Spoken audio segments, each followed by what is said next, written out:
پہلی دفعہ ایسا بجٹ ہے فرینکلی میرے جرنلسٹک کریئر میں کہ جب میں یہ نمبرز دیکھ رہی ہوں محسن بیگ صاحب تو مجھے ایکچولی لگ رہا ہے کہ کسی نے بہت دماغ کچھ نہ کچھ کرنے کی کوشش کی ہے, عوام کو بھی کانفیڈنس میں لینے کی کوشش کی ہے. جیسے رانا احسان صاحب کہہ رہے تھے کہ ایکسپورٹس کے حوالے سے اچھے اقدامات ہیں, اس میں ون آف دا میئرس تو یہ کہ ایڈوانس ایسے ٹیکسز انڈسٹریز پہ ایڈوانس ٹیکسز ختم کیا گئے ہیں, ایکسپورٹس کے حوالے سے کچھ ایسے اسپیسیفک ٹیکس ہیں جو ختم کیے گئے ہیں, اور جو سیلری کلاس ہے اس کے لیے ریلیف ہے.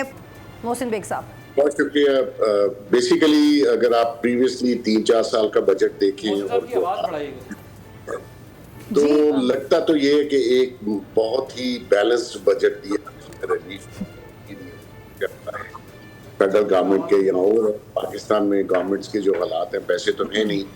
ایک بات اچھی ہے کہ تھوڑا ریلیف دے کے اگر آپ ٹیکس نیٹ بڑھا لیتے ہیں تو آپ نے جو ٹارگٹ سیٹ کیا ہے نیکسٹ ایئر کا وہ اچیو ہو سکتا ہے, بجائے اس کے کہ وہ آپ لوگوں کو اتنا فورس کریں. اور ٹیکس سیلریز کلاس کا بھی کم کیا, اس میں کوئی شک نہیں ہے. سپر ٹیکس بھی جو ہے وہ ختم کیا, وہ تو ایک ظلم تھا کہ پیسے زیادہ کمائیں اور زیادہ 3-4 قسم کا ٹیکس دے دیں.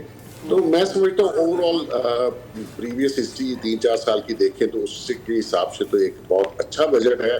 اللہ کرے اس میں کوئی ہڈن چیزیں نہ ہوں, جو کہ یہ آپ کو پتا ہے صرف ریلیف کی بات تو تقریروں میں کرتے ہیں, لیکن جہاں انہوں نے ٹیکس لگایا ہوتا ہے وہ تو یہ اسپیچز میں بتاتے نہیں ہیں. لیکن again over all it's a very balance budget. ٹھیک ہے, چلیں سبسکرائب کریں اور بیل دبائیں تاکہ کوئی خبر رہ نہ جائے.